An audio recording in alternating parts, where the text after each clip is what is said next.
Terima kasih Bapa, terima kasih Tuhan Yesus, terima kasih Roh Kudus.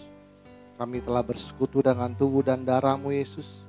Sebentar kami akan mendengarkan sebagian daripada kebenaran firman-Mu ya Bapa. Sebelum itu segala puji, hormat, syukur kami naikkan kepadamu Bapa. Kepadamu Tuhan Yesus dan kepadamu Roh Kudus, karena Engkaulah Allah Tritunggal kami yang Esa.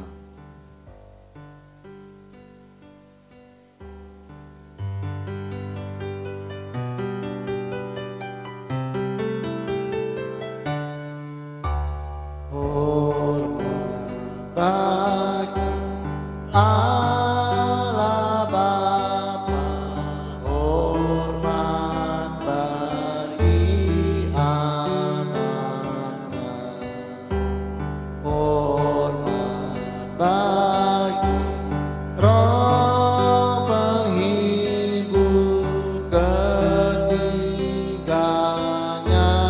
yang Esa. Haleluya, haleluya, ketiganya yang Esa. Haleluya, haleluya,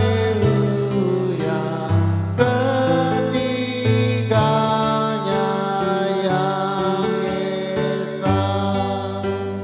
Ketiganya yang Esa, ketiganya yang Esa.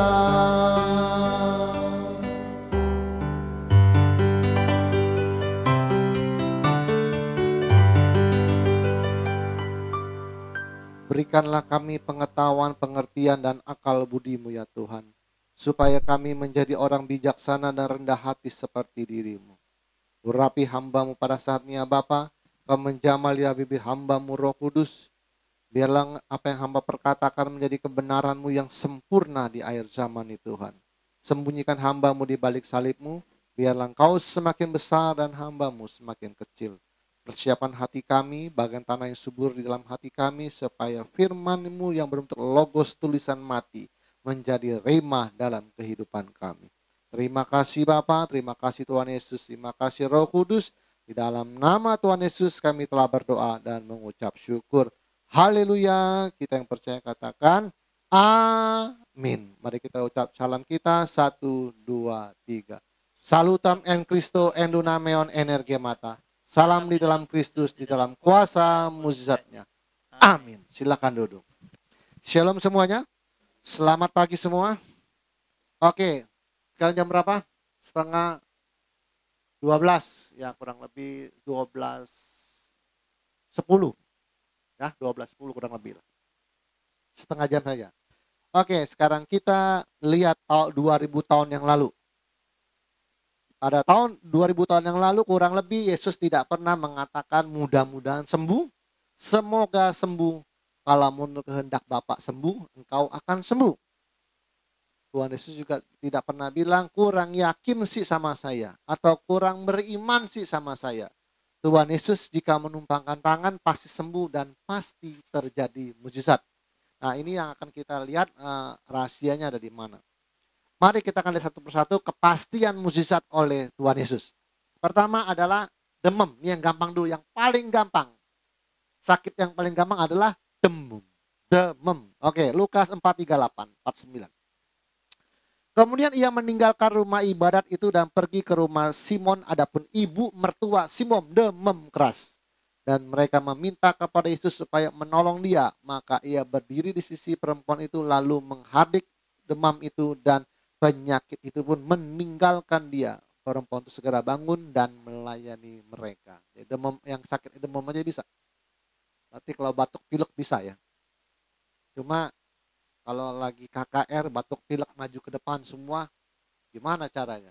Pas pampresnya harus kuat, ya enggak? Ya, kalau enggak bisa enggak pulang. Oh pendetanya. Oke. Mengusir roh jahat Markus 1:23 sampai 26.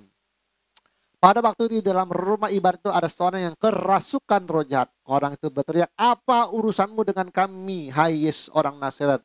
Engkau datang hendak membinasakan kami. Aku tahu bahwa siapa engkau, yang kudus dari Allah." Tetapi Yesus menghardik, katanya, "Diam, keluar daripadanya." Roh jahat itu menggoncang-goncang orang itu dan sambil menjerit dengan suara nyaring, ia keluar daripadanya. Langsung ya. Jadi langsung nih. Nggak ada pakai kurang yakin sih, nggak ada pakai. Menyembuhkan 10 orang kusta, 9 orang menerima kesembuhan saja, dan 1 orang menerima kesembuhan dan selamat masuk surga. Oke, Lukas 1, 17, 12, 19. Ketika ia memasuki suatu desa, datanglah 10 orang kusta menemui dia. Mereka tinggal berdiri agak jauh dan berteriak, "Yesus, Guru, kasihanilah kami." Lalu ia memandang mereka dan berkata, "Pergilah, perlihatkan dirimu kepada imam-imam." Sementara mereka di tengah jalan, mereka menjadi tahir. Seorang dari mereka ketika melihat bahwa ia telah sembuh, kembali sambil memuliakan Allah dengan suara nyaring, lalu tersungkur di depan kaki Yesus dan mengucap syukur kepadanya. Orang itu adalah seorang Samaria. Lalu Yesus berkata, "Bukankah ke-10 orang tadi semuanya telah menjadi tahir? Di manakah yang 9 orang itu? Tidak adakah di antara mereka yang kembali untuk memuliakan Allah selain pada orang asing ini?" Lalu ia berkata kepada orang itu, "Berdiri dan pergilah, imanmu telah menyelamatkan engkau." Nah, ini ada beberapa yang kita akan lihat. Pertama adalah ada 10 orang kusta, Yesus berkata sekali sebut langsung sembuh. Di dalam perjalanan mereka sembuh. Cuma permasalahannya, rupanya akhlaknya orang luar itu lebih baik. Karena orang Samaria, orang asing, akhlaknya orang di luar lebih baik. Yang 9 habis sembuh kabur. Yang orang asing ini balik lagi, tahu adab. Nah, ini harus koreksi kita nih. Kita ini kan makanya selalu sombongnya sombong rohani karena punya Yesus. Kita kalau dikoreksi, orang Kristen itu nggak lebih baik daripada kita. Orang di luar akhlaknya lebih mulia. Tapi selalu ditangkisnya pakai apa? Walaupun berbuat baik, akhlak mulia, masuk neraka. Padahal jelas-jelas tuh adabnya lebih baik orang luar. Tuh, ini juga mencontohkan tuh. Dari 10 orang kusta, orang luar yang Samaria yang asing, mana adabnya lebih bagus. Yang satu ini balik mengucap syukur, terima kasih, matur nuwun. Ini balik lagi. Nah, yang satu orang asing ini bukan hanya namanya sembuh secara jasmani, tapi juga diselamatkan. Artinya orang yang disembuhkan Tuhan Yesus, tidak semuanya pasti selamat, Pak. Hanya terima kesembuhan aja. Artinya nanti kalau KKR di ATM, nanti kalau orang motivasinya sembuh doang, ya monggo-monggo aja. Tuhan juga nggak komplain. Tapi kalau yang mengucap syukur kepada Tuhan dan dibaptis, itulah yang selamat. Jadi kalau datang ada kepercayaan lain, ikut KKR di dalam ATM, dia sembuh, ya biarin aja. Artinya gini, kalau orang datang di luar hanya mau sembuh, artinya memang dia tidak punya iman. Tidak percaya Yesus. Cuma pengen sembuh aja, ya nggak apa-apa. Artinya kan nggak punya iman, tapi tetap sembuh. Oke. Membuat bola mata dari tanah dan ludah. Yohanes 9:6-7. Setelah ia mengatakan semuanya itu, ia meludah ke tanah dan mengaduk ludahnya itu dengan tanah. Lalu mengoleskan pada orang buta tadi dan berkata kepada, "Pergilah, basuhlah dirimu dalam kolam Siloam." Siloam artinya yang diutus, maka pergilah orang itu, ia membasuh diri lalu kembali dengan matanya sudah melek. Nah, ini sejak sejak Tuhan berkata, "Aku akan memusnahkan manusia yang kuciptakan." Enggak, salah. Waktu kejadian ini, maka Tuhan berhentilah mencipta dari segala pekerjaannya dan mengkuduskan hari yang ketujuh. Sejak ayat itu memang Tuhan tidak pernah menciptakan lagi. Saya buka sedikit nih. Sejak hari satu ya, pada mulanya Allah menciptakan langit, terus ciptaan tumbuh-tumbuhan, binatang, segala manusia terakhir. Lalu setelah manusia itu ada kata. Maka Allah berhenti dari segala penciptaan pekerjaannya. Dan ia mengkuduskan pada hari yang ketujuh itu. Sejak ayat itu, ingat ya, tidak ada lagi penciptaan. Yang ada pembentukan. Maka ayat setelahnya, maka bumi masih belum turun hujan. Dan pada saat itulah Tuhan Allah membentuk manusia dari debu tanah dan menghembuskan, membentuk. Sejak ayat tadi tidak mencipta, Tuhan berhenti dari penciptaan. Tapi setelahnya apa? Membentuk. Di mata Tuhan, nih kosakatanya harus tahu nih, kosakata kalau kita, ini lagunya siapa yang ciptain? Nah, itu sebenarnya kan keliru sebenarnya. Nggak apa. Ini di mata Tuhan, yang namanya cipta itu adalah yang dari tidak ada menjadi ada. Itu namanya cipta. Di mata Tuhan, yang namanya membentuk itu, dari bahan yang sudah ada, dibentuk dengan bentuk yang baru. Makanya dari debu tanah, tidak mencipta, dari debu tanah dibentuklah manusia, lalu dihembuskan nafasnya. Sejak ayat itu tidak ada lagi penciptaan, memang membentuk. Ini salah satu contohnya. Waktu mata orang buta, pakai ludah dan dibentuk tuh. Dimasukin pakai tanah, jadi bola mata. Membentuk dari bahan yang sudah ada. Anggurnya sudah ada belum? Ya, lalu diangkat mengucap syukur tuh Bapak. Bahannya sudah ada. Apalagi yang bahannya sudah ada? Selain meludah ini. Ada lagi? 5 roti 2 ikan, benar. Bahannya sudah ada? Ya, jadi membentuk jadi banyak. Jadi setelah ayat yang mengatakan Tuhan Allah berhenti pada hari penciptaannya dan dia mengkuduskan hari Sabat, sejak ayat itu tidak ada lagi penciptaan. Semuanya pembentukan. Yang terakhir adalah pembentukan manusia batiniah. Ini yang terakhir. Karena ini yang paling penting. Makanya ATM gak keluar-keluar dari tempat persembunyiannya. Ini karena lama. Karena setahun 2 tahun tuh gak cukup. Dan saya juga berharap sesama ATM jangan terlalu banyak mengkoreksi. Karena kita semua dalam proses. Termasuk saya juga tidak mau mengkoreksi anak-anak. Anak-anak Bapak, anak-anak saya juga. Karena memang ini mereka belum jadi semua. Jadi kalau masih ada yang sifat-sifat yang menurut kita tidak berkenan, diam dulu. Saya juga tidak akan mengkoreksi. Karena anak-anak gimana? Supaya seperti kita itu ya susah. Gitu kan. Jadi dimaklumi semua. Tapi nanti kalau sudah umur 25 ke atas, masih begitu, perlu ada pengkoreksian juga. Artinya nggak jadi nih anak. Oke? Oke. Terus menjamah mata orang buta hingga 2 kali nih. Menjamahnya 2 kali. Markus 8, 22, 25. Kemudian tibalah Yesus dan muridnya di Betseda. Di situ orang membawa kepada Yesus seorang buta dan mereka memohon kepada supaya ia menjamah dia.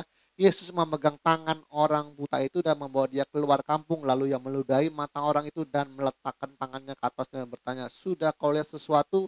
Orang itu memandang ke depan lalu berkata, aku melihat orang. Sebab melihat mereka berjalan-jalan tetapi tampaknya seperti pohon-pohon. Yesus meletakkan lagi tangannya pada orang itu, maka orang itu sungguh melihat dan telah sembuh sehingga ia dapat melihat dengan sesuatu dengan jelas. Tahu nggak ini? Saya dapat hikmahnya begini. Diludahin sekali masih berbayang-bayang. Saya anggapnya saya timbul hikmat ludahnya Tuhan itu tuh seperti obat, Pak. Sekarang kan namanya katarak, katanya dengar-dengar nggak pakai operasi lagi ya.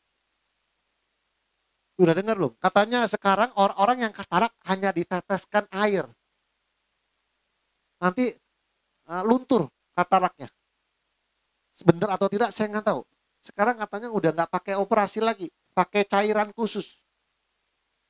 Belum dengar, nanti kita buka Google. Nah, saya nganggapnya kayaknya seperti itu. Waktu dikasih ludahnya Tuhan Yesus, baru bereaksi berbayang-bayang kayak pohon. Nah, Tuhan lalu meletakkan tangannya langsung benar-benar melihat. Jadi nggak pakai insya Allah ya. Menyembuhkan lidah dan telinga yang butuli dan memasukkan jarinya. Nah, ini masuk sini. Oke. Markus 7:32-35. Di situ orang membawa kepada seorang yang tuli dan yang gagap dan memohon kepada supaya meletakkan tangannya di atas orang itu, dan sesudah Yesus memisahkan dia dari orang banyak sehingga mereka sendirian, ia memasukkan jarinya ke telinga orang itu lalu ia meludah dan meraba lidah orang itu. Kemudian sambil menengadah ke langit, Yesus menarik nafas dan berkata kepada Efata, artinya terbukalah. Maka terbukalah telinga orang itu, dan seketika itu terlepaslah pula pengikat lidahnya, lalu berkata-kata dengan baik. Cuma ada kata saya pakai iman gak ini? Nggak ada ya. Di situ banyak orang mohon kepadanya, nggak pakai iman, cuma pengen sembuh aja. Kalau dipikir-pikir udah berapa kali Tuhan Yesus pakai ludah ya? Berarti ludahnya Tuhan Yesus sangat sakti ya. Kalau gitu, kalau Anda hidup di zaman itu, harus segera bawa botol aqua. Setiap Tuhan Yesus, Tuhan tuh guru-guru, jangan buang air ludahnya. Siapa tahu saya bisa untuk ngolesin orang lain lagi. Mulai, jangan buang Tuhan Yesus, jangan buang. Kumpulin pakai botol aqua. Karena udah berapa kali pakai ludah terus nih Pak. Wah, kalau pendeta pakai ludah dianggap jorok nggak Pak ya? Harusnya enggak ya. Oh, Tuhan Yesus yang mencontohkan seperti itu loh. Nanti kalau orang bisu digini sama pendetanya, jangan bilang jorok. Tuhan Yesus juga udah contohin kok, ya kan? Oke. Nah, pakai insya Allah. Mujizat yang luar biasa, yang lebih hebat lagi adalah menyentuh jumbai jubah. Waduh, hebat. Lukas 8:43-48 adalah seorang perempuan yang sudah 12 tahun menderita pendarahan dan dia tidak berhasil disembuhkan oleh siapapun. Ia maju mendekati Yesus dari belakang dan menjamah jumbai jubahnya. Dan sekitar itu berhentilah pendarahannya, lalu katanya, siapa yang menjamah aku? Karena tidak ada yang mengakui, berkatalah Petrus, guru, orang banyak mengurumuni dan mendesak engkau. Tetapi Yesus berkata, ada seorang yang menjamah aku sebab aku merasa ada kuasa keluar dari diriku. Ketika perempuan itu melihat bahwa perbuatannya ketahuan, ia datang dengan gemetar tersungkur di depannya dan mencerita kepada orang banyak apa sebabnya ia menjamah dia, dan bahwa ia sekitar itu juga menjadi sembuh. Maka kata ke perempuan, hai anakku, imanmu telah menyelamatkan engkau, pergilah dengan selamat. Nah, ini juga dapat dua kesembuhan. Sembuh dari secara jasmani dan juga diselamatkan. Nah, masalahnya ini kita belum sampai di levelnya Tuhan Yesus nih. Yesus itu waktu dijamah pakaiannya, jubahnya. Tapi dia bilang ada satu kuasa yang keluar dari diriku. Kalau ngomong bahasa sekarang, kayak ada chi keluar dari tubuhku, chi, tenaga dalam, ya kan? Oh, Yesus saja bisa tahu kok ada sesuatu keluar tenaga dalam di dalam dirinya. Pada yang disentuh apa? Bajunya, bukan kulitnya. Nah, di dalam ilmu tenaga dalam, ngomongin tentang chi ini kan sebenarnya semua manusia punya chi, tenaga dalam. Cuma istilah mereka chi-nya itu masih di bawah kulit. Jadi dilatih dengan meditasi supaya chi-nya itu berada di atas kulit. Jadi kalau kesentuh, chi-nya itu keluar, langsung nyamber. Gitu. Makanya kalau Anda nonton film-film tenaga dalam, itu nggak ada istilahnya itu tangannya berputus-putus. Ngerti nggak? Jadi kalau misalnya yang satu tuh lagi adu kesaktian, yang belakang nempelin punggungnya begini. Karena itu chi-nya saling nyambung. Dan waktu terjadi pada Musa juga begitu. Lalu api itu pindah kepada 70 orang tua itu. Itu artinya apa? Waktu Musa menumpangkan tangan, dia sedang memindahkan energinya, chi-nya, kuasanya. Nah, ini juga tidak saya ingetin di ATM, tidak boleh sembarangan tumpang tangan kalau pendeta sedang KKR sembuhin orang. Kadang-kadang kan pasiennya altar call banyak, mungkin pendetanya kewalahan. Coba tolong dibantu para pengerja, para pendeta pembantu. Nggak boleh ya Anda dari WC, karena dipanggil buru-buru keluar lalu numpangin tangan. Kenapa? Chi-nya belum pindah. Tenaganya, kuasanya belum pindah. Yang benar gimana? Yang benar seperti Musa. Kalau memang pendetanya kewalahan, maka sebagian kuasanya harus dipindahin dulu. Seperti Musa. Jadi kalau ada pendeta pembantu, pendeta, ini ada 10 orang, dalam nama Yesus, penuhi kuasa pengurapan. Nah itu dipindahin dulu. Baru mereka boleh doain, bantuin pendeta. Jangan lompat dari belakang, langsung doain. Kekuatan dari mana? Harusnya seperti Musa, menumpangkan tangan, memindahkan api kepada mereka semua. Itu ada dalam cerita Musa. Harus begitu. Makanya kan ada kuasa, tenaga dalam. Kalau bahasa sekarang. Harus dipindah dulu. Jangan nggak lompat dari belakang tiba-tiba langsung numpang tangan. Nggak boleh. Harus minta tumpang tangan sama pendetanya dulu. Harus begitu. Ya, kalau yang belum sakti kan minta dicas dulu, Pak. Yang belum sakti minta cas dulu. Yang sakti kan Musa. Yang tua-tua belum sakti ditumpang tangan doain sama Musa. Pindah semua apinya. Nah, nanti Anda baca, nanti ada. Jadi Musa menumpang tangan kepada orang tua, lalu mereka apinya pindah semua. Yang sakti si Musa, pindahin dulu kekuatannya, kuasanya. Nah, begitu. Terus mukjizat berjalan di atas air. Kira-kira jam 3 malam datang Yesus kepada mereka berjalan di atas air. Ketika murid-muridnya melihat dia berjalan di atas air, mereka terkejut berseru, itu hantu. Lalu berteriaklah karena takut. Tetapi segera Yesus berkata kepada mereka, tenanglah, aku ini, jangan takut. Wah, ini kalau zaman sekarang dipanggil namanya ilmu kundalini. Berjalan di atas air. Diri Kombursi juga pernah berjalan di atas air. Siapa lagi? David Copperfield. Pernah juga. Ini kalau zaman sekarang disebutnya ilmu kundalini. Tapi inilah yang akan dicapai ATM karena dia berkuasa atas semuanya. Berjalan di atas air. Oke. Terus mukjizat membangkitkan Lazarus. 11:43-44 dan sesudah berkata demikian berseru dengan suara keras, Lazarus marilah keluar. Orang telah mati itu datang keluar, kaki dan tangannya masih terikat dengan kain kafan dan mukanya tertutup dengan kain peluh. Kata Yesus mereka, bukalah kain-kain itu dan biarlah ia pergi. Nah, ini kalau bahasa Indonesianya nggak enak. Lalu ia bersuara keras, suaranya keras, Lazarus marilah keluar. Nggak enak. Kalau aslinya berbunyi gini, El Azar Boyatsa. Artinya El Azar, hai sinar kemuliaan Allah, aku undang kau keluar dari dunia orang mati. Nah, itu terjemahannya begitu. Lebih enak. Lebih seru. Ya. Kalau Lazarus, marilah keluar. Nggak mantep. Nah, jadi kalau asli bahasa Ibraninya, El Azar Boyatsa. El Azar sinar kemuliaan Allah, Bo mengundang Yatsa dunia orang mati. Jadi hai sinar kemuliaan Allah, aku undang kau dari dunia orang mati. Ini terbang loh, nggak kayak pocong ya.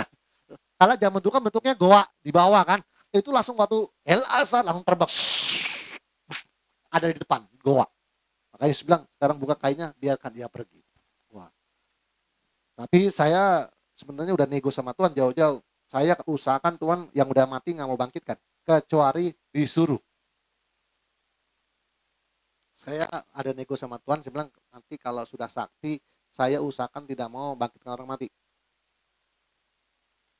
Kecuali bayi-bayi. Karena saya punya pertimbangan Tuhan, yang namanya nego kan boleh Pak. Karena menurut saya Tuhan, orang yang sudah mati harusnya dia punya jalan kehidupannya sudah selesai. Apakah dia masuk ke Firdaus, apa dia masuk ke Hades, saya nggak tahu. Tapi saya punya pertimbangan Tuhan ya, saya bilang. Orang itu anggap mati nggak tahu kemana, anggap ada di Hades. Terus saya bangkitkan, berarti dia harus keluar dari dunia orang mati dari Hades. Nanti yang lain komplain, oh kenapa saya nggak dibangkitkan juga Pak Pendeta? Saya dikurung di Hades, yang ono keluar dari demo ntar. Saya punya pikiran seperti itu. Berbeda dengan Tuhan Yesus. Tuhan Yesus itu tahu rohnya apa si Lazarus ada di mana. Jadi dia ada di Firdaus nih, di Seul. Dia panggil keluar bisa. Kalau saya kan nggak tahu itu rohnya ada di Hades apa di Firdaus. Kalau di Firdaus takutnya orangnya komplain. Loh Pak, saya udah enak-enak di Firdaus, kenapa dibangkitkan lagi Pak? Kalau yang di Hades, yang hidup sih nggak komplain. Yang komplain yang ditinggal. Loh, dia keluar, kita nggak keluar dari Hades, kita siksa kita di Hades. Kan komplain kan? Saya sih memang nyeleneh pemikiran, tapi saya sedang nego sama Tuhan. Jadi saya, Tuhan, kalau orang dewasa kalau udah mati, mati aja lah Tuhan. Kecuali Tuhan bisik ke saya, yang ini bangkitkan. Kecuali anak-anak di bawah akil balik Tuhan. Ya kan? Ya, di bawah anak-anak, di bawah 10 tahun, atau 12 tahun masih oke lah. Ya enggak? Nah, bayi atau mati dalam kandungan, saya masih mau Tuhan. Karena betapa sukacitanya manusia apa namanya, kalau diagnosis dokter, wah sudah mati, meninggal bayinya, Bu. Sedih nggak, Bu? Sedih ya? Wah, sedih seorang ibu. Betapa bahagianya kalau kita mengambil karma penderitaannya itu dan bangkit. Anak dalam bayi, kembalilah rohmu. Cek, langsung napas sedikit. Deng, deng. Wah, loncat ibunya. Jangan ngarep amplop ya, nggak boleh. Motivasinya salah. Anda nggak boleh kaya, motivasi nggak boleh kaya, Pak. Sakti dulu, Pak. Kalau orang ngasih, diterima, Pak. Ya, tapi kalau orang nggak ngasih, wah, dulu saya bangkitkan anak yang mati, sampai sekarang belum nyumbang gereja itu. Nggak boleh. Itu motivasi yang salah, itu nggak boleh. Kalau nggak ngasih, nggak apa-apa. Kan Tuhan bilang, Tuhan seperti Tuhan yang murah hati kepada semua orang. Terhadap yang tidak tahu berterima kasih sekali, harus seperti sama Tuhan Yesus. Kita ini pelayanan sampai suci, murni, tulus, tanpa embel-embel itu memang perlu latihan. Manusia itu soalnya ukuran duit, kalau nggak ada duitnya malas gitu. Ini masalah, tapi di dalam pelayanan harus tulus itu susah loh. Kalau nggak ada PK-nya malas. Sampai sekarang kan masih heboh, pendeta pasang tarif, ya kan, kalau mau khotbah, ini KKR, wah ini apa nih, kebaktian keluarga ulang tahun, oh ya 1 juta, oh ini apa nih kelasnya, oh, kebaktian minggu 500.000, ini apa nih, KKR Pak, kebaktian kebangun rohani Pak, ngundang ini satu gereja ngundang orang luar juga Pak, oh ya tarifnya 2 juta, sampai sekarang masih heboh loh. Ya, jadi saya yang gitu-gitu nggak mau, nggak Pak, kalau saya berpikir seperti Paulus saja. Upahku apa? Upahku yaitu kalau aku dapat menginjil tanpa upah. Wah, itu bahagia sekali. Kita dapat melaksanakan apa yang Tuhan kehendaki, itu adalah kerinduan kita. Loh, bisa melayani itu nggak semua orang bisa. Apalah ya kalau cuma pelayanan terima tamu kan orang bilang biasa. ATM itu kan ambisinya besar, Pak. Pelayanannya besar, Pak. Mainannya KKR dan kesembuhan, mujizat dan kesaktian. Wah, itu lebih, wah nggak usah pakai duit, saya udah terbang dulu. Nggak usah pakai duit, saya udah terbang dulu. Bahkan beda kita. Kita ini visinya besar. Cuma sekarang kan masalahnya disekep tuh apa disekep ya. Kalau ikan cupang itu, kalau ikan cupang mau diadu, itu biasanya disekep. Di tempat gelap dikasih makan. Jadi jangan ketemu sama siapa-siapa. Nanti berapa hari kemudian ikan cupang mau diadu tuh ditaruh di tempat gelap, ditutup dia, kasih makan doang. Beberapa kemudian dikeluar. Jadi pas dia ngelihat cupang lain, diadu, oh lebih ganas dia. Memang begitu. Orang kadang-kadang cupangnya supaya ganas disekap dulu di tempat gelap. Nggak boleh ketemu sama siapa-siapa, disekap di tempat gelap. Nah kita ini sama Pak, disekap dulu Pak. Nggak boleh keluar kemana-mana sampai garang dia. Oke.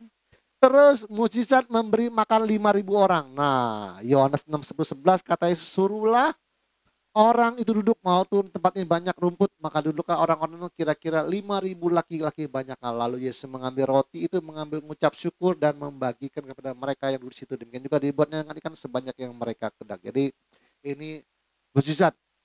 Ini belum ada Pak, di dunia belum, udah ada belum nih? Mujizat ini udah ada belum di seluruh dunia?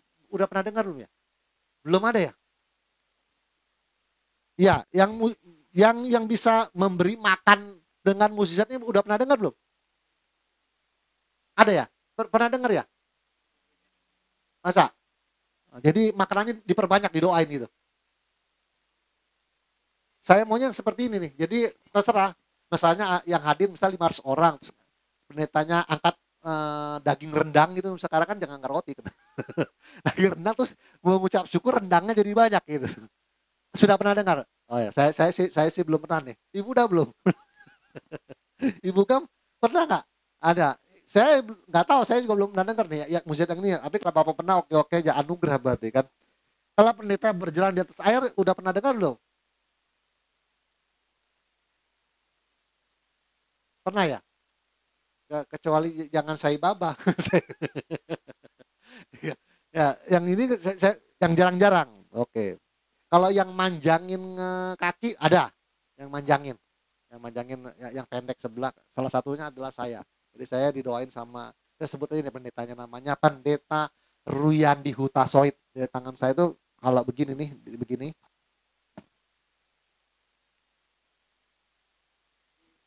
Lebih pendek sebelah. Jadi waktu ditaruh begini kan pendek sebelah tuh, kan. Jadi doain ditunjuk begini, dalam nama Tuhan Yesus, jari bergerak, tumbuh dan sama panjang. Saya lihat sendiri tumbuh, jari saya nguber yang kanan, sama, berhenti dia. Saya sendiri yang mengalami, ya itu jadi panjang memanjang, itu sudah. Jadi saya mengalami, atas pengalaman itulah nanti yang cacat-cacat lahir, tak tumbuhkan semuanya anggota tubuhnya.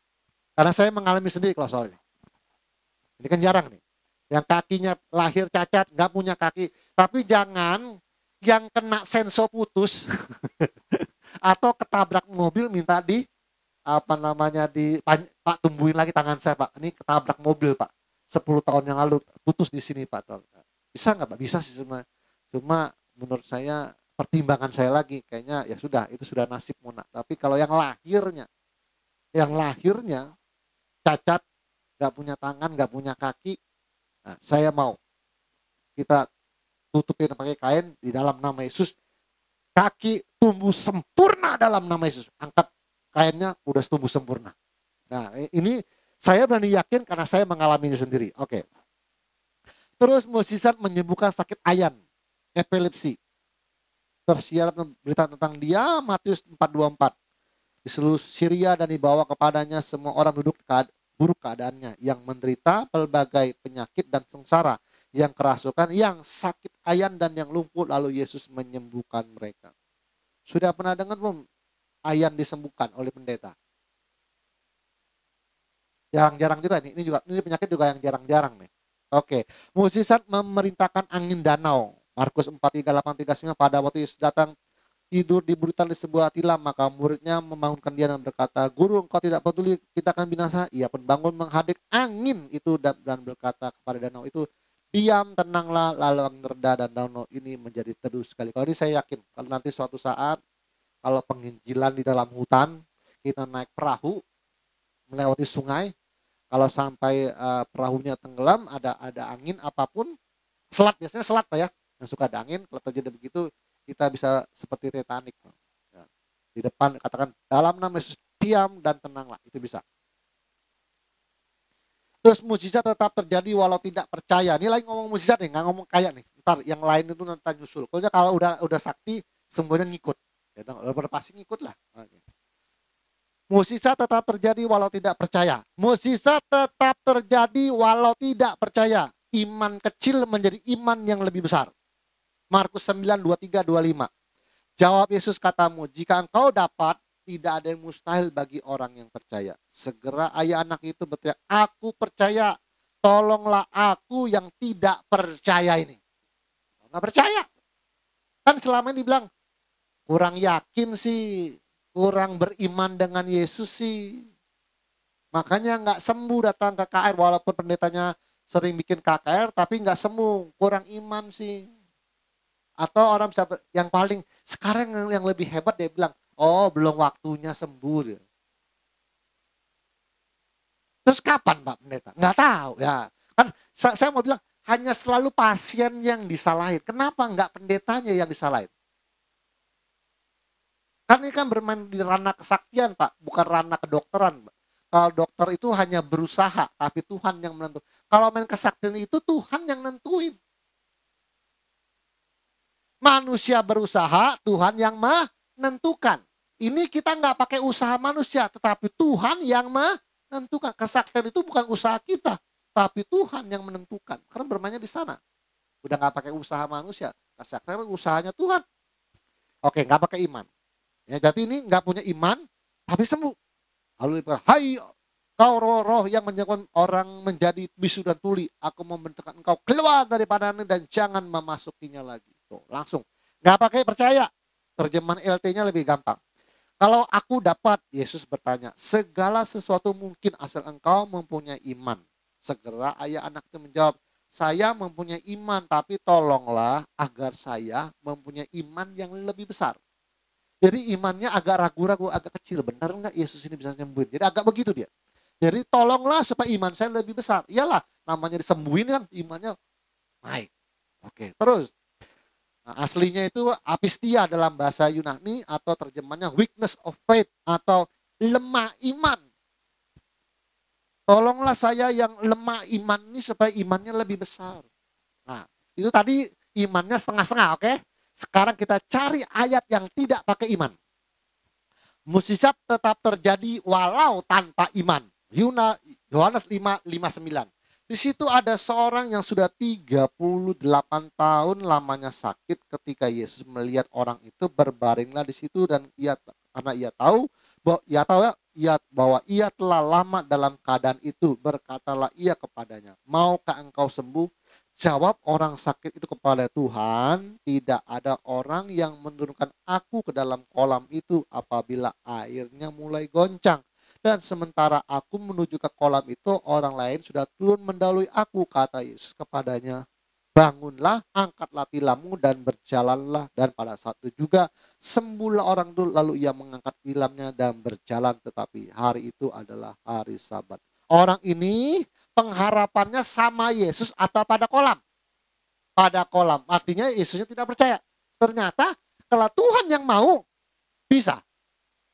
Artinya konsep yang selama ini, saya datang ke KR kok nggak sembuh ya, kok orang tuh sembuh ya. Orang selalu menghakimi kita, kurang iman sih, kurang yakin sih, kurang kudus sih, ada dosa, mungkin Tuhan tidak mau dengar doamu. Atau yang lebih parah, belum bayar perpuluhan sih, makanya penyakit kamu nggak sembuh. Yang lebih gila ekstrim tuh yang itu tuh. Dulu begitu Pak, nggak tahu sekarang masih ada nggak perkataan seperti itu. Zaman dulu lagi gila-gila. Sekarang kan zaman medsos, perpuluhan itu udah banyak digugat orang. Jadi orang agak takut-takut kalau ngomong perpuluhan di sosmed kan, di YouTube. Kalau dulu tuh gila tuh, kan gereja kan dikurung. Tidak ada satupun pendeta lain yang tahu saya ini khotbah apa di dalam gereja saya sendiri. Benar? Metodis khotbah apa saya nggak tahu, reform khotbah apa saya nggak tahu, GBI khotbah apa saya nggak tahu semua. Tapi sekarang kan rata-rata direkam terus diupload di YouTube. Banyak digugat tentang doktrin perpuluhan, dikritik semuanya. Makanya sekarang orang agak takut-takut kalau khotbah perpuluhan diupload. Yang khusus perpuluhan jangan diupload. Yang lain aja gitu. Oke. Nah, ini tanpa iman. Jadi zaman dulu tuh lebih parah.